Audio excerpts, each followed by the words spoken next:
शिवसेनेचे जिल्हाध्यक्ष सन्माननीय दत्ताजी सावंत साहेब यांचा काल वाढदिवस साजरा झाला। त्या निमित्ताने परमेश्वराचं नामस्मरण व्हावं या उद्देशाने आज डबलवारीचा सामना आयोजित केलेला आहे आणि आजच्या कार्यक्रमाचे जे प्रायोजक आहेत ते सन्माननीय राजा गावडे आणि मनोज हडकर आणि त्यांची मित्रमंडळ याची मी माझ्या भजन मंडळाच्या वतीने आभार मानतोय। या ठिकाणी जमलेल्या रसिक मायबाप प्रेक्षकांना विनम्र अभिवादन करतो। जमलेल्या मायबाप प्रेक्षकांमध्ये अनेक मान्यवर या ठिकाणी हजर आहेत, अनेक पखवान वादक आहेत, तबला वादक आहेत, भजनी भाऊ आहेत। त्यामध्ये सन्माननीय उत्तम सिंधुदुर्गात ज्यांनी नाव संपूर्ण महाराष्ट्रात गाजवले ते निवेदक सन्माननीय राजा सावंत। त्याचप्रमाणे या ठिकाणी माजी जिल्हा परिषद सदस्य सन्माननीय साठवेलकर साहेब आहेत, उपजिल्हा प्रमुख सन्माननीय अरविंद करलकर या ठिकाणी हजर आहेत. त्याचप्रमाणे बंजूबुवा सन्माननीय गोपी लाडबुवा या ठिकाणी हजर आहेत. सिद्धू परबुवा त्याचप्रमाणे नगरसेवक सन्माननीय अभि गावडे, त्याचप्रमाणे सन्माननीय देवेंद्र नाईक, त्याचप्रमाणे रवी मालवणकर, संजय सावंत तालुका प्रमुख अनेक मान्यवर या ठिकाणी हजर आहेत. तर सर्वांच्या चरणाची मी नतमस्तक आहे.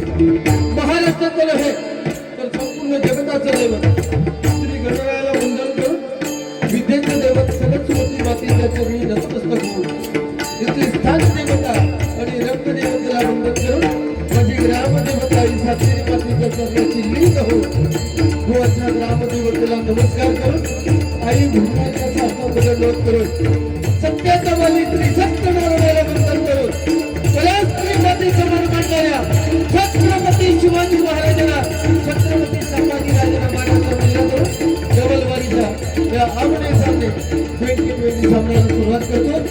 जय हिंद, जय महाराष्ट्र. अतिशय उत्कृष्ट साऊंड सिस्टीम आहे.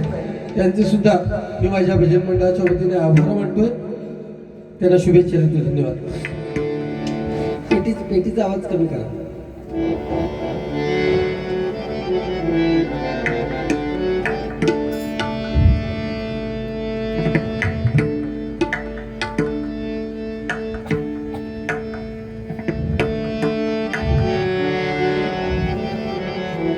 या ठिकाणी युट्यूबवाले सन्माननीय आसम काका नलावडे परत मला वाटतं हजर आहेत. त्यांचे सुद्धा मी माझ्या भजन मंडळाच्या वतीने स्वागत करतोय.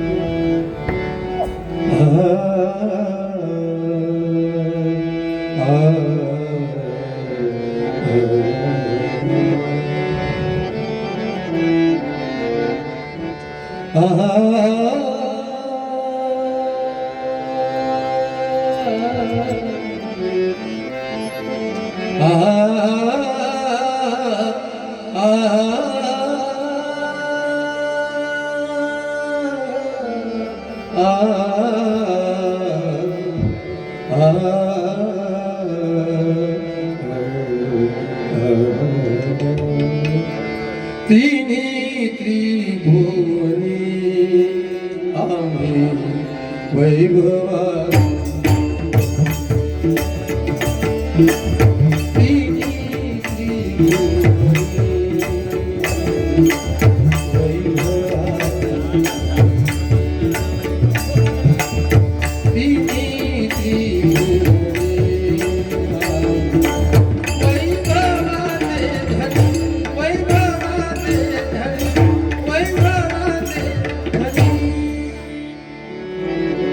ज्याच्या कृपेचा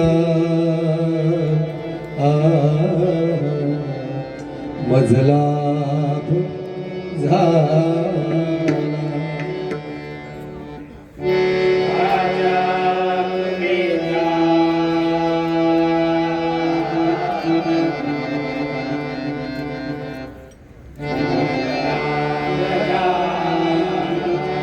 जन्म जन्मांतरीचा गुरु राजाला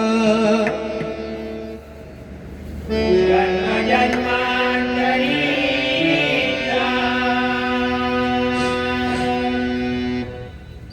गुरु राजा जन्म जन्मांतरीचा गुरु राज आला गुरुराज आला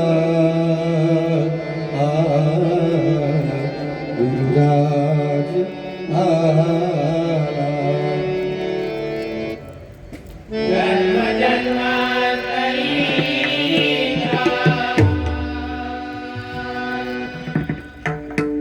गुरु राजा माझ बापेसा मज बोध केला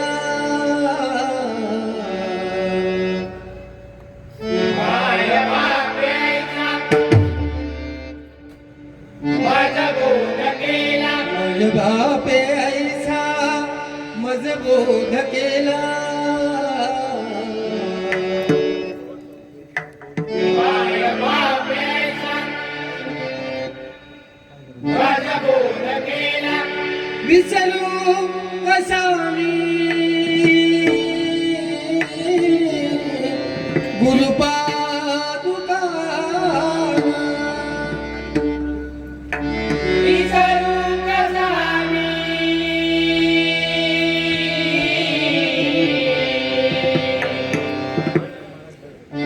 गुरुपादुका विसरू कसा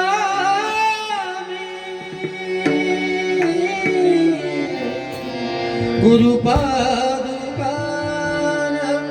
विसरू कसा गुरुपादुकान विसरू कसा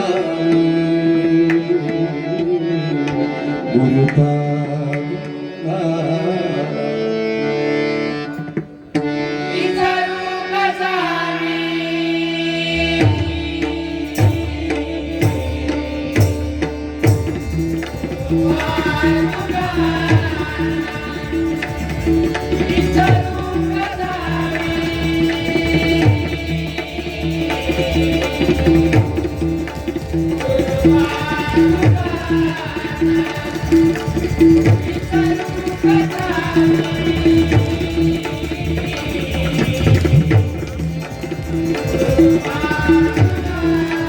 कुंडलिका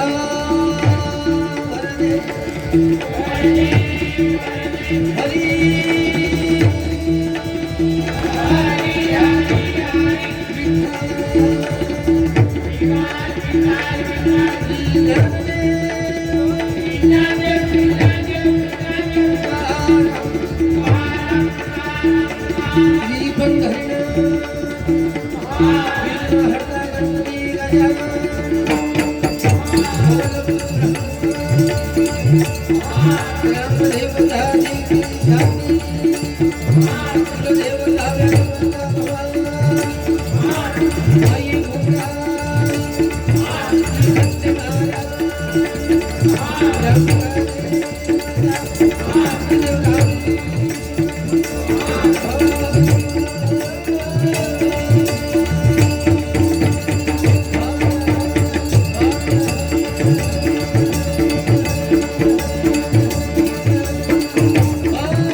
टायमिंग दिलेलं आहे. सुरुवातीचा राऊंडला 30 मिनिटं दिलेली आहेत. त्यामुळे 100% 30 मिनिटामध्ये संपवण्याचा प्रयत्न करणार.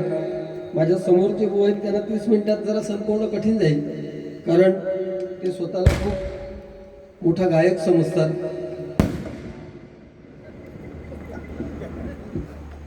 समोरच्या माणसाला काय लोके बुवानी माझ्या बारे आपण अनेक ऐकले असतील.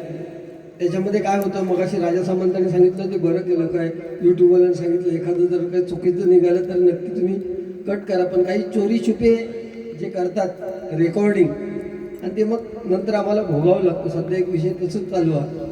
ठीक आहे, असू दे, त्याच्यामध्ये काहीतरी मार्ग निघेल.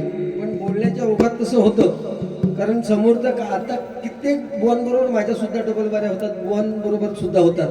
परंतु सिंधुदुर्गातला असा एक सुद्धा बुवा नाही की ज्याचं लोके बुवांबरोबर पटतं. कारण लोके बुवाला एक गर्व झालेला आहे की माझ्यासारखं दुसरं गाणारं कोण नाही. समोरचा माणूस म्हणजे भजनाच्या नावाने शून्य, आणि ह्यो फक्त काय ते पारायचं खोटं मारलेलो ह्यो एक कोंबा फक्त सिंधुदुर्गातलो असो. त्याचं गोड गैरसमजा पहाडी आवाजाचे बादशाह म्हणून स्वतःला लाभून घेतलेली ही पदवी, हे असं का बोलतोय तर तो माका सांगता लोके बुवा की अध्यात्माचा बादशाह ही स्वतःचं गोड गैरसमज करून घेतलेली पदवी आहे. तसं मग माका बोलायचं लागतं, लक्षात घ्या. तर या भजनामध्ये मायबाप प्रेक्षक जे जमले, उद्देश एकच आहे की त्यांच्या कानावरती नामस्मरण पडलं पाहिजे, हा उद्देश आहे. काल सामंत साहेबांचा वाढदिवस झाला, हजारोच्या संख्येने लोक इथे उपस्थित होते आणि काल कार्यक्रम शक्य नव्हता म्हणून स्पेशल आज ठेवलेला आहे कार्यक्रम, जेणेकरून नामस्मरण, कारण हे नामस्मरण ह्या कलियुगात फार गरजेची गोष्ट आहे. नामस्मरण आणि आपण जे करतोय कर्म ते 100% प्रत्येकाला ह्या कलियुगात मरेपर्यंत फेडावंच लागतं. त्याच्यातून प्रभू रामाचा बाप दशरथ सुद्धा सुटलेला नव्हता. त्याने सुद्धा मरणाच्या उंबरट्यावर असताना मोठ्याने किंकाळी मारली होती. का तर ऐन तारुण्यात श्रावण बाळाला मारलेला बाण आणि त्यानंतर श्रावण बाळाचं ओरडणं दशरथ राजाला मरणाच्या उंबरट्यावर असताना त्याला ते चित्र दिसत होतं. आपली प्रत्येकाची परिस्थिती हीच आहे. आजच्या कार्यक्रमासाठी खरं तर भजन न ठेवता ऑर्केस्ट्रा सुद्धा ठेवला असता, परंतु नामस्मरण ज्यांच्या नावामध्ये देव आणि दत्त दडलेला आहे म्हणून त्यांच्या मित्र परिवाराने हा डबल बारीचा सामना, ते खूप प्रेम करतात भजनी लोकांवर, दशावतारांवर, म्हणून आम्हाला पुन्हा पुन्हा इथे संधी मिळते. लोकांना काही देणं घेणं नसतं की आमच्या दोघांचे वैयक्तिक वाद असतात, त्यांना लोकांना काही देणं घेणं नसतं. आपण भजनाच्या माध्यमातून परमेश्वरापर्यंत काय भाव खाऊन भजन करण्यापेक्षा भजनामध्ये भाव असावा लागतो. लोके बुवा हो एकमेव असवा, इतकं चिडखोर सिंधुदुर्गातलं दुसरं बुवा कधी मी भूक नाही. जो स्वतःच्या भजनात भाव खाऊन मी भजन करणारा बुवा आहे असं लोकांच्या मनावर बिंबवतो. आतापर्यंत ज्याने भजनात ऑर्केस्ट्रा केलो आणि आता भजनात कुठल्या गाण्याची कुठली लेवल आहे ते न समजता केवळ मीच खरो म्हणून वेगवेगळी जी गाणी भजनात म्हणायची नसतात त्यांचा दर्जा वेगळा आहे, ते पण गाणी भजनामध्ये म्हणून लोकांच्या मनावर बिंबवणार हा लोके बोय. ठीक आहे, रामकृष्ण हरी एवढं जे बोललोय ना ते त्याच्यासाठी टॉनिंग भरपूर आहे. त्या 30 मिनिटं पुरायची नाही, लक्षात घ्या. कारण आपले बाणच असे असतात ना, साटकन लागतात एकदम. त्याची परिस्थिती बघा एकंदरीत. जो मराठ टेकलो ना तो केवळ गुंडू सावंतमुळे मराठ टेकलेला. जाऊ दे, राम समजायला सोपं आहे, कृष्ण कठीण आहे. ज्या श्रीकृष्णाला छोटीशी बासरी उचलायला 2 हाताचा आधार घ्यावा लागला, त्या श्रीकृष्णाने अख्खा गोवर्धन पर्वत आपल्या करंगळीवरती उचलून घेतला. तो श्रीकृष्ण ओळखणं मायवा प्रेक्षको खूप कठीण आहे. सोन्याची द्वारका असताना सुद्धा गरीब सुदामासारखा मित्र आहे तो श्रीकृष्ण ओळखणं खूप कठीण आहे. मृत्यूच्या दाढेवरती म्हणजे नागाच्या फणीवरती नृत्य करणारा ओळखणं, श्रीकृष्ण ओळखणं फार कठीण आहे. पहिल्या अपराधाला मुंडकं उडवण्याची ताकद असताना सुद्धा 99 अपराध थांबून 100व्या अपराधाला ज्याची शिर धडा वेगळं केलं शिशुपालाचं, तो श्रीकृष्ण ओळखणं खूप कठीण आहे. परंतु आपलं भजनमुळे रामकृष्ण हरी या मंत्रावर अवलंबून आहे. रामायण, महाभारत, भागवत गीता ही आपली काव्ये आहेत. प्रत्येकाचा दृष्टिकोन वेगळा आहे. रामायण काय शिकवतं, जीवन कसं जगावं हे रामायण शिकवतं. महाभारत जीवन कसं जगू नये हे शिकवतं आणि भागवत जीवन कसं जगावं हे शिकवतं. म्हणून आपण त्या प्रभू रामाच्या नामस्मरणाने सुरुवात करूया.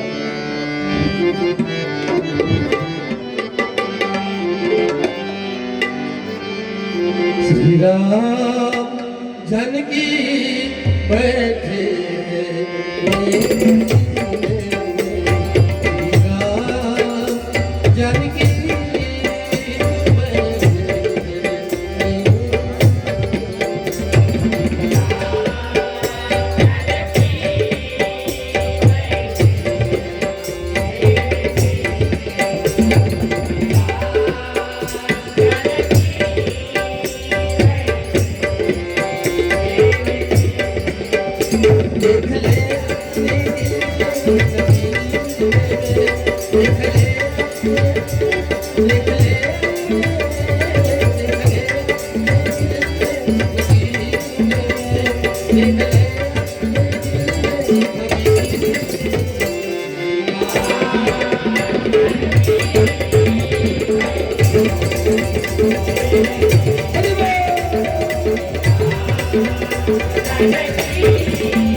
सन्माननीय सूत्रसंचालक श्याम वाक्कर आणि त्याचप्रमाणे अमित डिचोलकर या ठिकाणी आलेले आहेत. त्यांचं मी माझ्या भजन मंडळाच्या वतीने स्वागत करतो. धन्यवाद.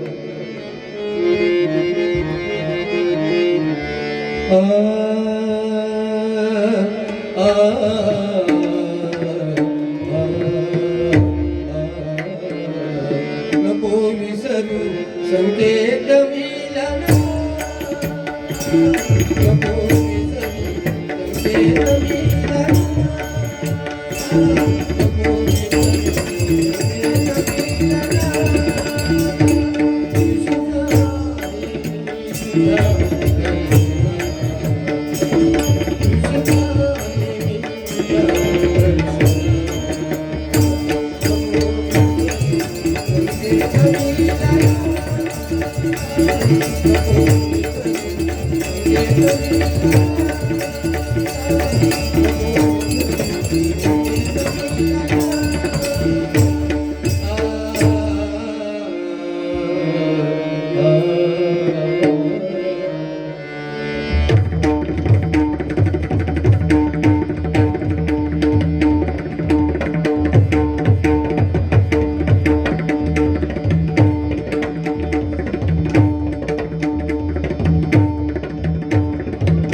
रामकृष्ण हरी, रामकृष्ण हरी.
मिनिटच दिलेली आहेत, त्यामुळे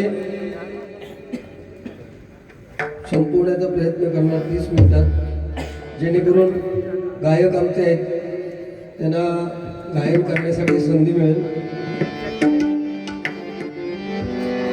रूपोळ ही पांडुरंगाप्रती रूपाचा ध्यानाचा अभंग सांगण्याचा उद्देश हेच आहे की आपली ग्रामदेवता, आपली कुलदेवता आणि ज्यांच्या उदरी आपण जन्म घेतलाय ते आपले आईवडील, म्हातारपणापर्यंत आईवडील जिवंत राहणं हे प्रत्येकाच्या नशिबाचा भाग आहे. त्यामुळे जोपर्यंत आपले आईवडील आहेत तोपर्यंत त्यांच्या डोळ्यामध्ये कधी अश्रू येऊ देऊ नका, म्हणजे तुमच्या आयुष्यात कशाची काही कमी पडणार नाही. आणि त्याच कारणास्तव पांडुरंग विठेवर उभा राहायला वाट बघतोय पुंडलिकाची. आणि पुंडलिक आपल्या आई वडिलांच्या सेवेमध्ये दडलेला असताना त्यांच्या पांडुरंगाच्या दिशेने विष्णू रूपात वीट फेकली आणि त्या पांडुरंगाला आज 28 युग त्या विठेवरती उभं केलं. मायबापेक्षा कलियुग आहे. मोर नाचताना रडतोय, हौस मारताना गातोय. जिवंत माणूस कलियुगामध्ये पाण्यात बुडतोय आणि मेलेला माणूस या कलियुगात पाण्यावरती तरंगतोय. धन्यवाद. सन्माननीय रासम काका मुंडगे, युट्यूबवाले, रिटायर्ड पोलीस ऑफिसर आहेत, तरी पण भजनाच्या माध्यमातून खूप लांब पर्यंत त्यांना आवड आहे. येतात त्यांनी माझ्यासाठी हे 200 रुपयाचं पारितोषिक दिलेलं स्वागत करतो आणि रुपवलेलं सुरुवात करतो.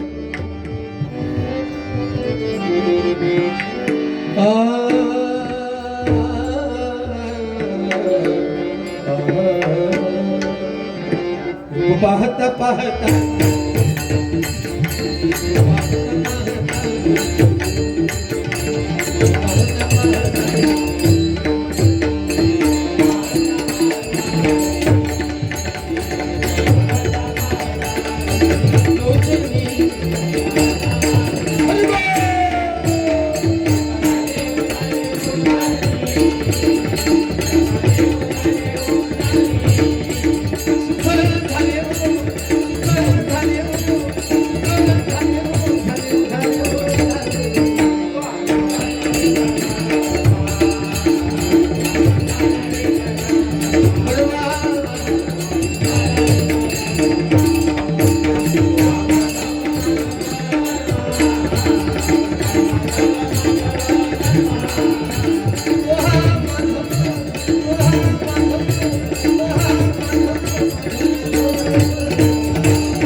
पडती अक्षता सगळी दोघडा राहती का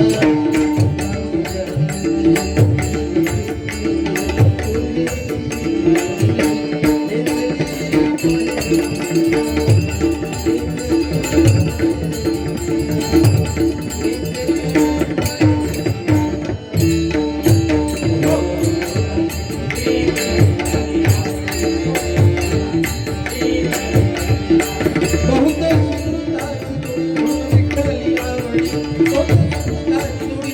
विठ्ठली आवडी